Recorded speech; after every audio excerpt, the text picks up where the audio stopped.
So Johnny, listen, how's it go? How you doing today, bud? Doing good. How you doing? All right. I can't help but notice you're wearing a mask. What's that all about? Oh, you what? You're not, Mikey. I don't know where you've been, but we've been locked up since 2020. They were told to stay home. We're never Have gonna you been find going out? never gonna find us, bro. All right. So listen. All right, I'm taking it off. So we want to do this podcast, right? Why are we doing this? Are you talking to me? Yes. Who the fuck would I be talking to? Oh, well, I didn't know if you had like a hypothetical. Like, are we recording? Yes. Oh, so would you ask me? Why are we doing this? Um, why are we doing this, Mike? Because you asked me. No. All right. So back in the day, Al Romero and I, great comedian, and we'll have him on the show. Yeah. He's still kind of pissed off. No, he's not. He didn't want me to say that. He's not. I was. We were going to do a whole thing, but we're not going to do that anyway. You don't know where I live. That's right. So during the pandemic, I learned how to use Zoom because when I used to do counseling with the teenagers, we couldn't do group because Mm. meanwhile, that's our whole business. We just started a new program. We couldn't even meet. So I had to figure out how to do group therapy on a screen with 12 teenagers zooming from their rooms.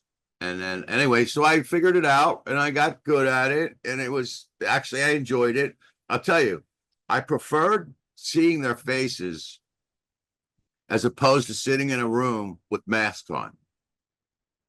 The computer for me was better than if we were, because sitting in Of a course. with masks on, I didn't realize how much we use our faces to like read people's stuff.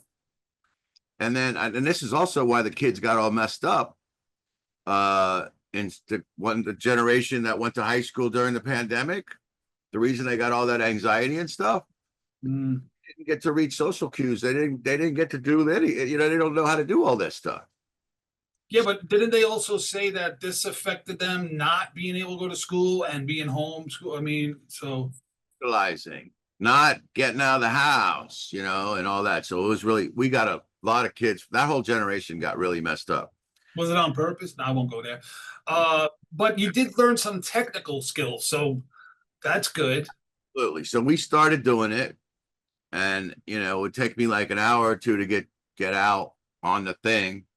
He would get really nervous. Like he would, not only would he not know what to do, like how, like I even helped him with his Instagram, all that.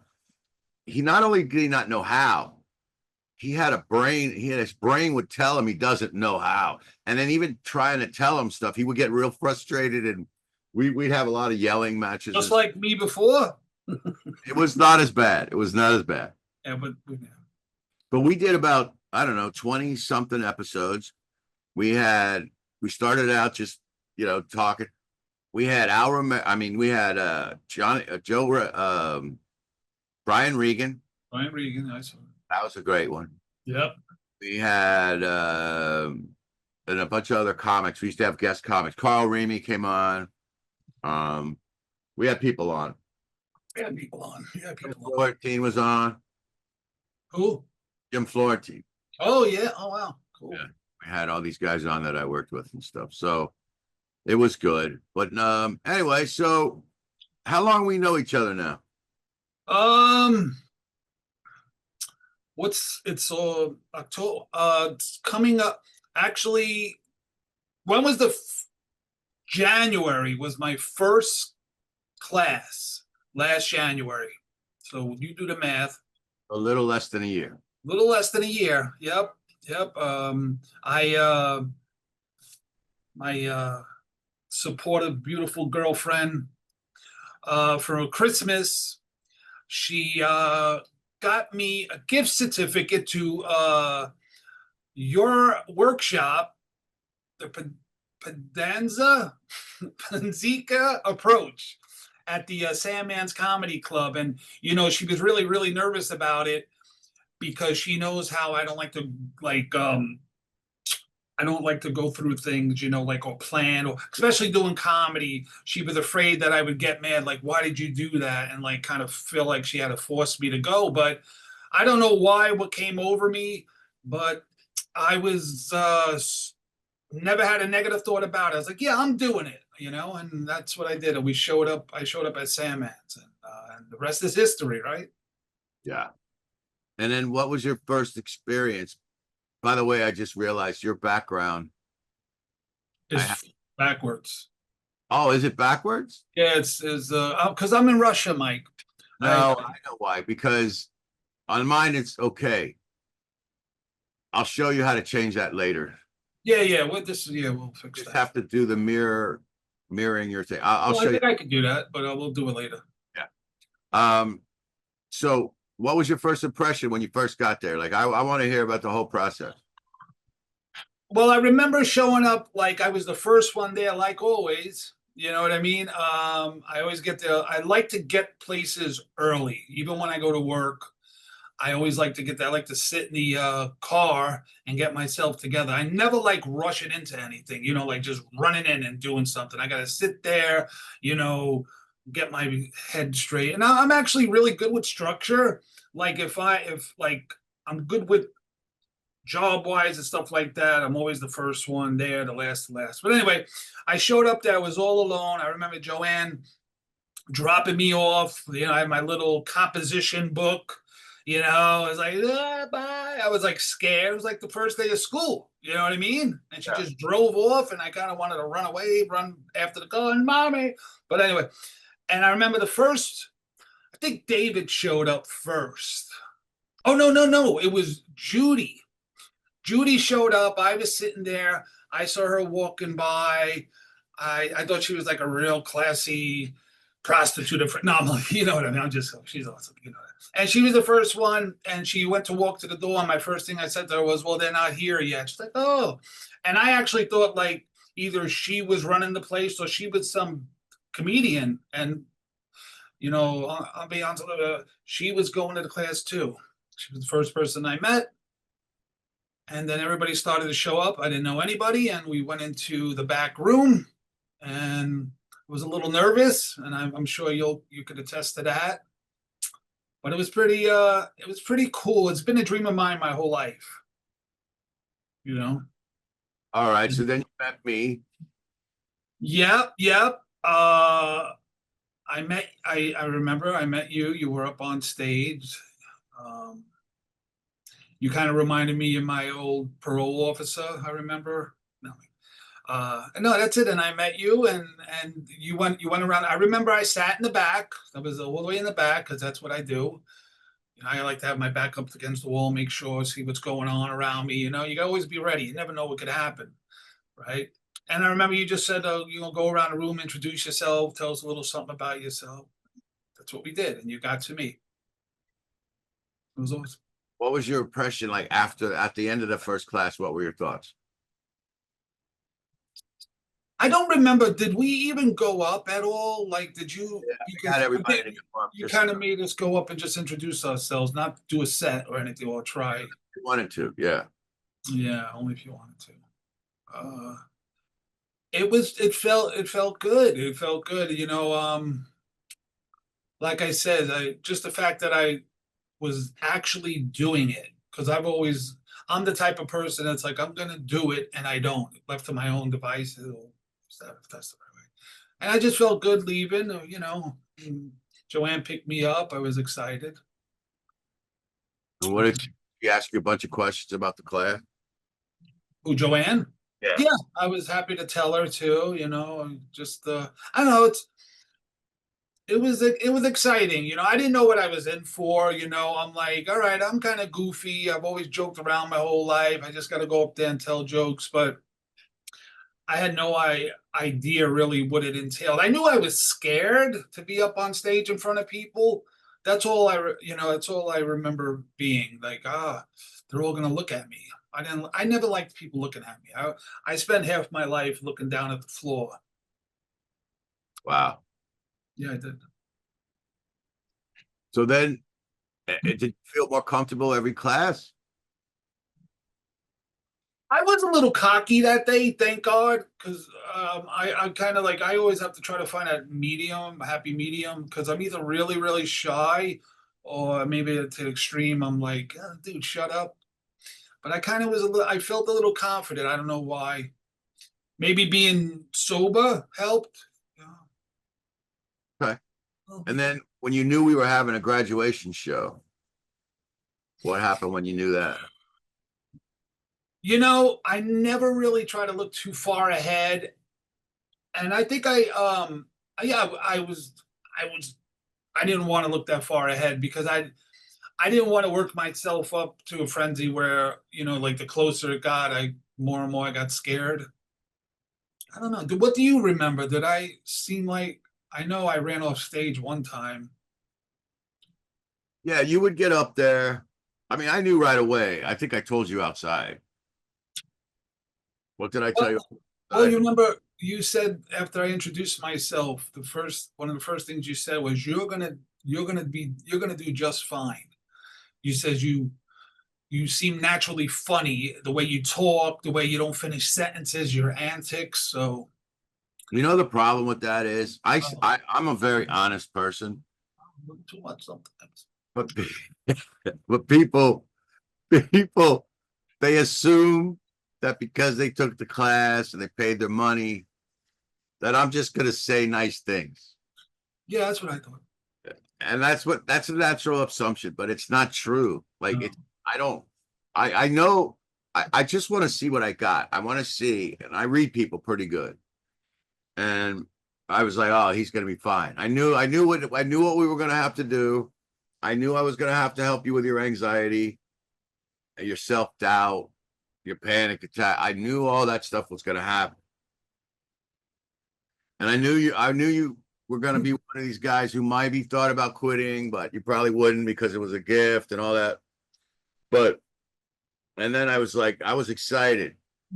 And then I was the closer to the show I got, I was a little nervous for you because I knew that was like, you were really going to be a little nervous and anxious, but you kept figuring out how to do it and you did amazing. Like you did, you're just naturally funny. You know what I mean? And you got something that we need to do this and you have it. And, that's not a compliment. That's just a fact. And, so then we had the show, everybody did great, everybody did it, and we just kept doing it, kept doing it, kept doing it. So then you and I formed like a friendship and and I noticed you got really into like going out to open mics and stuff. And I would go and watch and I'd be so proud and happy. And then you started seeing that, whoa, Mike, it's not just Mike saying that. It's not just my classmates saying that. Now other people that don't even know me are saying that, you know. Yeah. And then we did shows together, and then you just did the improv, you hosted there, which dude, that's a big deal. Yeah. That's a big deal. And you're in less than a year and you're already doing spots, and you did a spot with me and Tall, and you're gonna be featuring soon and headlining someday. I know it, I see it happening. But um Excuse the me. reason I wanted to do the podcast because I want to talk about things like we are talking about. The class for me, the workshop, it wasn't just about comedians. It wasn't just me trying to make a few bucks having a class. What happened was I started teaching like over 10 years ago. And I did it then. Actually, I started it just kind of make some extra money for Renee Hart at the Improv. I mean, make it, she would hired me to do the class. But then I started noticing how it was changing people's lives. And they were telling me, Mike, this really changed me, not just but like my personal life is different, everything. And I kept seeing that. And then recently I said, you know what? I'm going to actually, even though I knew that was always a quality of it, I said, no, I'm going to actually market it as part of that, like the mental health part of it. Yeah. And so we started doing that. And then you and I became friends. And I enjoy your company. I think you're naturally funny, and I wanted to start the podcast again, and so here we are. Yeah, And yeah. we all make mistakes, so I don't think this is gonna work out. This is hard for me because I'm like looking at myself talking. I'm like, that's what I freaking look like when I talk. It's just a weird. Everybody And I goes, notice my shoulders are they're kind of rounded. You notice that yours are like level, mine are rounded. I got this. I gained so much weight. It's like permanently changed, like folding a sheet. I got to do something about that. well, don't look at yourself. Look at me. Okay.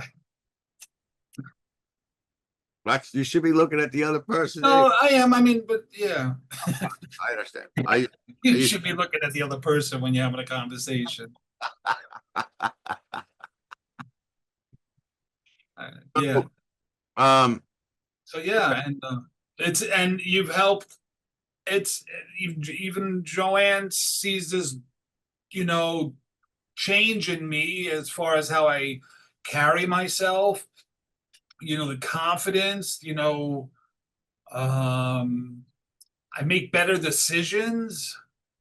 It's weird. I never thought that like I said, I was gonna go up there and like juggle or just make people laugh, but I had no idea that eternally how much facing those fears and taking chances and all and just learning would help me in my everyday life, but it has, you know. So you yeah. said you said make better decisions. I hear that a lot. Why is that? And I know a background on that. Like I studied a lot of how creative process can help people. Why do you think you made better decisions in other areas of your life? I think because it helped a lot with my insecurities. I have a lot of insecurities, we all do, I guess. But I think it helped in that way. And again, my self-confidence when you feel better about it's like, I don't know, like I've always been really, I've always kind of always like wreaked havoc in my life of like self uh what's that word? Sabotage, self-deprecation. Sabotage. I was always kind of like that, and I really didn't think too much of like I didn't even think too kindly of myself as a person at times and stuff. So, if I didn't care about myself, I didn't take care of myself. I did a lot of, as you know, in recovery. And it's just I'll give you an example. Like the way I've been feeling is like um, I feel like I'm a new car. And when you have like, say, when you have a new car and you love it and you take care of it, you're not gonna want to like get a scratch on it. You know what I mean? Like you're kind of like taking care of it. And I feel like that I've been taking better care. Maybe not physically because I've been eating a lot, but mentally I've been really starting to like kind of think twice about things and making them whatever it is responsibly, making the right decisions, not just like That's something I teach people. We don't think ourselves in the right acting. We act ourselves in the right thinking. So what happens is you start to act, you start to treat yourself. The car analogy is really good. So you care about the car, you paid money for it, brand new, you take care of it. The more you take care of it, the more you want to take care of it. The more you take care of yourself and do good stuff for yourself, your self-esteem goes up, your self-worth goes up. Then you want to do more stuff, but you start treating yourself like a nice car instead of a piece of shit car, And right. It's always like when you have a piece of shit car, you bang into the mailbox, you're like, whatever, look at my car. All right. Which I did, by the way. Anyway. exactly. So we got some ideas for the podcast. So I'm thinking like, and this is just our like opening behind the scenes first one, but I think we should like after a show, like we got some video of you on stage, right? Yeah. We do some video of you cut in and out, maybe a couple clips from me. We talk about the show, go to the video. You can do all that stuff, right? Yeah. Yeah. Okay. So, we do that and then we have people on, we have some guests on Yeah. and we'll get Al on. Al Romero will come on. That'll be nice to have all three of us here. And What are your thoughts about what do you think this podcast should be or could be? Well, to shoot shit, but I also like the down the line. I would love like you have like such a like variety of people and friends and like students and comics and kind of I like maybe have somebody who's just starting out to somebody who's been doing it a while, you know what I mean? And kind of like have those kinds of conversations, it's like how I got here or why I'm starting and anything else that comes to mind either, I mean, too. What was it like? So when you were doing the shows at at Sad Man Comedy Cafe, you started to get comfortable there, right? That's your first room. That's your room. That's your home base, right? Yeah, but that's still a given. As you know, I could kind Right. of yeah. But no, I'm saying then Yeah. what was Yeah. it like to go do one somewhere else? Like do an actual comedy show, not in your little safe environment. Like was that a challenge? You know what? Yes and no. Um yeah, what was it definitely challenge? Like Melbourne was a one that I didn't even realize how nervous I was, but I think that's because I had all those people coming to see me. But I don't know. I think at times too, it works both ways because once I kind of was at Sandman's and met like all the open micers and stuff like that, I always kind of felt like, oh, what are they gonna think of me when I go up there? Because they're kind of like been doing it a while and stuff. And I was like, what are they're gonna say, who's this guy? That's just my own head. Sometimes when I was going somewhere where I didn't know anybody, I felt a little more comfortable because it's either like either I'm going to be funny or I'm not. Like there's not going to be any judging personally, you know. Does that make sense?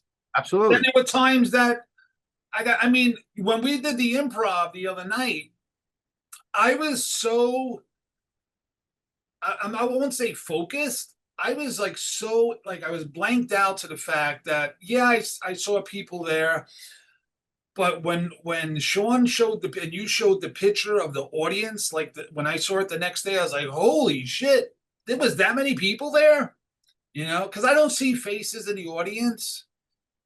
I know should I focus on people because I just see like a bunch of silhouettes but I don't even I go into like a trance. Sometimes Yes. it works, sometimes it doesn't. I treat the audience like one person, and then I know there's a few faces in the front. I can see their, I kind of, I can see like a little section, and I kind of just use them Uh and their reactions. What I find amazing is Christopher doing. He's deaf. yeah, that was amazing. I mean, I was just thinking, we had you with your anxiety and you're being a newbie. You got you got you got Manny who just had a heart attack. He's back like nothing happened. We had Ingrid who Um, to do the show, you know. Then she showed up. She thanked me so many times, bro. It was so good for her. And then you got, everybody like Sean. overcoming their own stuff. And then the Bengals freaking won that night. After you guys left, I was sitting outside watching the game, and one of the guys who works there knows me. He's like, "Hey, you just got an interception." And I didn't even know the game was on. I'm like, "How?" And I looked up and I saw it, and then I sat there, watched it, and I could tell they were like they were making it happen. Him and Jamar Chase. Jamar Chase was just basically like, "Get me the ball," like because he's so good. Just and Flacco and him he caught 16 passes. That's a Well, he beat his own record. And then we went out. You guys went up to Sadman. I went up there. We saw Jeff yeah. and By the everything. way, real quickly, I know one thing this won't be about is football because I never watched a football game in my life. Like, Really? no, never was interested. That's wild. So I you're a big find it boring. Is that I find it boring. Yet I could watch 12 baseball games. Only the Mets, though. I could watch. 20 Well, by minutes. the way, where are things in the baseball thing? As soon as the Reds got knocked out of it, I just stopped watching. What's going on with that? Well, the Dodgers just clinched the LA playoff spot to go to the World Series. So the And now Dodgers, they're waiting for the results between the Brewers, not the Brewers, Seattle and Toronto. Toronto's up, I think, 4-2. Gotta okay, play one. all right. Yeah, so it's the Dodgers are definitely. Did you see what that guy did, Shohei Ohtani, last night? He No, pitched. He pitched. I think he went 6 innings, struck out 10, right? One hit, and then he hit 3 home runs. what? Yeah, and he hit 3 home runs. And you know what the craziest thing? I was sitting there because I was watching the game. He's pitching, right? He kind of, I think he gave up a hit or a walk. And the manager came and took him out. And I'm thinking to myself, he's still going to hit. So it's like he gets taken out of the game, but he's still in the game. Isn't that Yeah, crazy? yeah, it is. And that what we've always known about baseball is the pitcher can't hit. Right. And I never understood the designated hitter and all that stuff, but I now know that's part of baseball. And the pitch, I actually preferred the pitching in a way. yeah, I yeah. like the pitcher hitting. I think it was kind of more like strategic. I mean, I don't understand why you can't pitch and fucking hit. I mean, there are some pitchers that can hit, but why is it like a You would think a pitcher rarity? would be good at hitting. What? You would think a pitcher would be I good don't at. get it. Even bunting. I don't know how like 80-90% of the players don't know how to bunt. How do you not bunt? I'll go to any game any day tomorrow and I could bunt it down the line. It's just like in football. I think a wide receiver would be a good defensive player against a wide receiver. Okay. Well, they do have a couple guys in the NFL that play offense and defense, but if I'm a pitcher, I know I should be able to read that guy. They just don't focus on it enough, I guess, because they're focused on the pitching. All right. Yeah, and there's another thing too. You ever notice pitchers could throw lasers, spot on anywhere in the zone, but they have a hard time throwing the first or second. It's And I like, think adrenaline. I know from playing pool, if I'm doing really good, I make a good shot. The adrenaline starts pumping and it makes you overshoot. You shoot too hard. Adrenaline will definitely affect you. That's why you got to stay calm. yeah, and that goes back to comedy, right? Because you're the one who told me, I was like, I remember in the first class, I was like, how do I get rid of this anxiety? I'm not going to be able to do this without the anxiety. And you're like, no, you don't want to get rid of it. No, you want to use. So let me ask you this. As a student, you probably, I don't know, maybe you do, maybe you don't. Wonder what it's like to be me as the teacher. Have you ever thought about that? Not at all. No, yeah, yeah. Wonder what it's like. Well, I have a glimpse of who you are.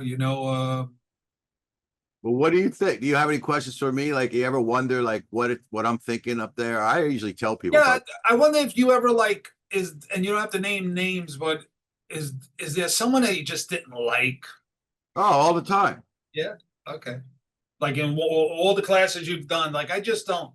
But you Yeah, still give 100% to help that person achieve. But I give 100%. The thing that gets me going the most, not just in the class, but in life in general, is somebody who I can tell is going to blame me uh for their problems. Uh, they don't follow direction. I know it's their anxiety. I know they're nervous, so they want it to be easy. They don't understand that the way you're supposed to feel when you go up there is a little nervous and unsure. That's live entertainment. But the people in the class who some people they don't take the class. Some people now some are taking it because I teach. Some people know me enough that, oh, I want to take Panzeca's class. But prior to that, it was just a pay to play. They wanted to be at the improv. They didn't really need me. some people think they already know how to do this, they know everything, and they don't listen to anything. Also, I've had to get better at communicating because I don't know that I always communicate my thoughts. Like I know what I'm thinking Right. and I know what this guy needs, but how am I going to say it in such a way that he's going to hear it? And the other thing is, I'm dealing with people's insecurities too. It's like when Right. you go to the doctor, right? This is a good analogy. You go to the doctor and he's like, yeah, you gotta lose a little bit of weight. You start taking it personal, like, Did you just call me fat? what the fuck, bro? Like, like, hey, or you go to the dentist and they're like, wow, how long has it been since you had a clean, and you start getting defensive. That's why people don't want to go, I think. But Yeah. anyway, I noticed um, that. Yeah, dead too. But but so it's hard for me, and I just got to remind myself it's an interesting role because I have to be confident as a leader. I don't want to come off arrogant and not care about their ideas, but they don't know anything yet, and I do because I've been doing it. So how do I give them a little bit? You got to meet people where they are, and that's what people did with me as a pool player. I played with you know top notch, excellent pool players, and they didn't try to teach me shit I couldn't. They met me where I was, and they saw what I needed at that time, and they met me where I was. Meeting people where they are is important. So, and I guess you could apply that to the audience too. Some nights, they really want to get deep, and they're really like it's like a deeper, more intelligent audience. And I have jokes that I do that'll tell me how smart the audience is, and if I could tell they're not getting the smart stuff, I dumb it down a little bit. They like keep it. You have to adjust just like they do in other things. that's like hopefully I'll get there one day where, because like I said, it's all a blur a lot of times for me because I kind of like freak out. But I get in the zone too sometimes, and I just don't care what's going on around me. But there have been times which I was pretty proud of. I remember we were at Sandman's. I don't know if it was, no, it was the open mic, and I always had an issue with like, you know, with a lot of stuff I talk about my addictions, the trouble I've been in and stuff like that. But especially like the addiction, like the cocaine. And I remember when I went in there and there was a bunch of like older, like 50s, 60s, women and men, and I'm up here. Sometimes I don't even realize I'm thinking, oh, how the hell am I gonna talk about cocaine in front of these old people? They're gonna be. I'm like, wait a minute, I'm old, they're old, they're the ones that were fucking doing it. Yeah, You know what I mean? I do. And they're the ones that got it. But here's what I wanted to say. And then I looked to the side, and this was something that um, yeah, I looked to the side, and you had your, the young kids and stuff, whatever, the 18 to 25, just sitting there like, and I realized they didn't really know cocaine because they're like the people that do the Molly or whatever that is, or I don't know, even the ecstasy. That's kind of the generation. And I kind of on the spot came up with, yeah, we didn't do like the cool drugs. We didn't do drugs that, made you rub up against each other and stuff and love each other. We did shit that made us paranoid, and Dick shrunk, and they laughed, like because I made them a part of the joke, which it was a little funnier on stage. Yeah. I went into it, but like I included them. So I that mean, was do you have any more questions for me? a question. How about are you? What about your insecurities as a teacher? Like Ah, you said, yeah, I, I'm not. and a comic to this day. I'm Somebody not. that's been doing it for 30 plus years. I got it. I'm not majorly successful. I did have a career. I made a living doing it on ships, You're not? What the hell am I doing on a podcast with you? and and that'll make a nice clip. Uh, I did. I feel a lot of pressure, and I'm like, they're probably thinking like, oh, why this guy? They all, the old saying, those that can't teach and all that stuff, and and so but I have to put that aside because after doing it for over 10 years and having successful graduation show after successful graduation show, I know I'll get them there. And it's not just me getting them there. I know they'll get themselves there. Like once they take responsibility, they'll get themselves there because they'll know what they need help with and they'll ask for what they need help with. And then, they're sharing in the responsibility. And I know it'll work out, and it does. And Well, yeah. Good. I think I talked to Sean about this. Like, I could probably improve on teaching people how to write. Like, not everybody writes the same. Like, I'm different with the writing stuff, but Sean, he showed me his process that he developed, and I'm going to start sharing that with the class. These are just prompts. Maybe that doesn't work for you, maybe it'll work, but I could do better with that. But being a little forceful at times and telling people, like, listen, you need to not bring your notes this time. You need to go up without your notes. You need to memorize. You need to practice, like that kind of stuff. When people don't do that, I don't really understand how they think the class is going to help them when they're not doing anything in between, So, Yeah. Well, all yeah, I right. get it. But how about the generation today is they're always looking at something. Yeah, I think maybe that's hard to break. I get it. I mean, you want to go on stage and look at your notes and look at your phone. Nobody's doing that on their specials, right? So yeah, I get it. But I Uh, will say this: you said, I get it. I get it. You says what they'll probably make it without you, and stuff like that anyway. But I can't think of a time wherever we go, any clubs we go and stuff. I At least one or two people always come up and say hello, say what's up, Mike, and then I'll introduce them. Yeah, I was in Mike's class. I was in like you got all these like all the people that were in your class and like they're all spread out everywhere doing their thing and you played a part in that. That's pretty cool. it is very cool. It is very cool. It's very gratifying for me because I see like a Cindy who was very shy. And I'm like, I know she could do this. She's so funny in her own way. And then to see her, That's Cindy, the video girl. yeah, and to see her making her own videos and going up on stage and being herself, makes me very happy. So, man, that was great, man. I'm so glad we're doing this. Stand Up Guy Radio. This is actually our 28th. Episode.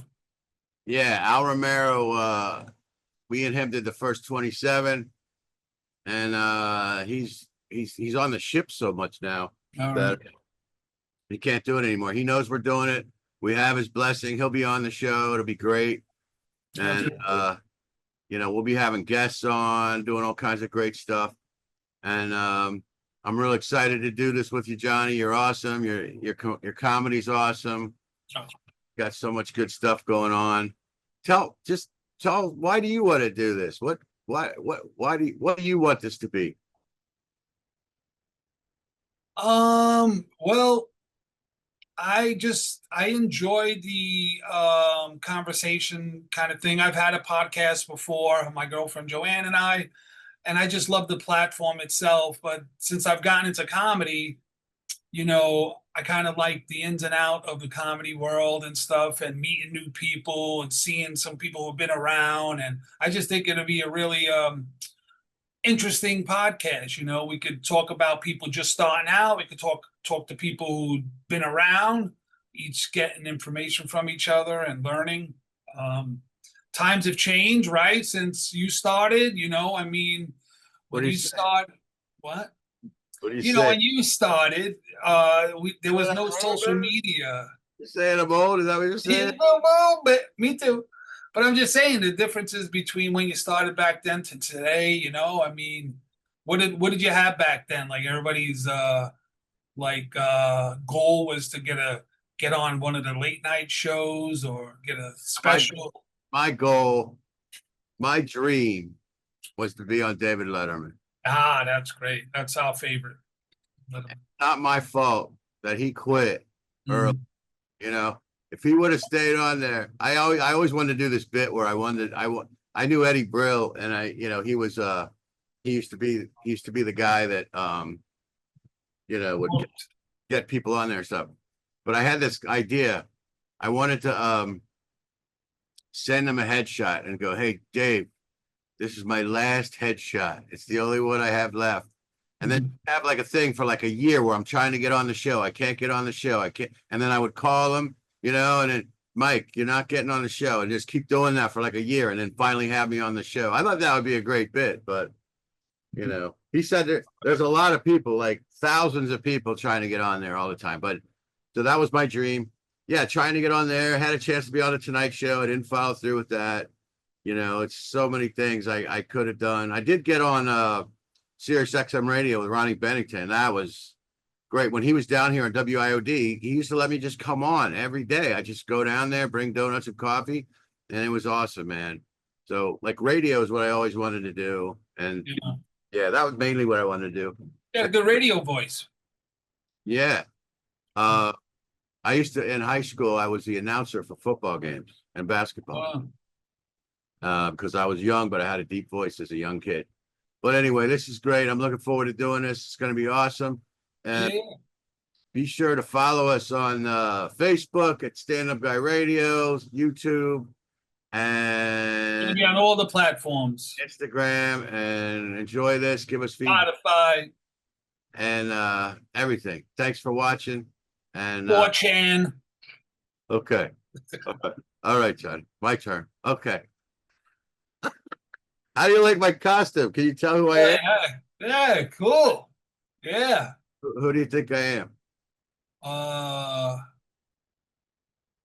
Let me see. Not Rocky. We know who you are. My friend Joey Fontaine. My friend. I'm my neighbor. I'm my neighbor. All right, brother. Thanks for watching, everybody. We'll see you again soon. Thanks a lot. All right. Peace out.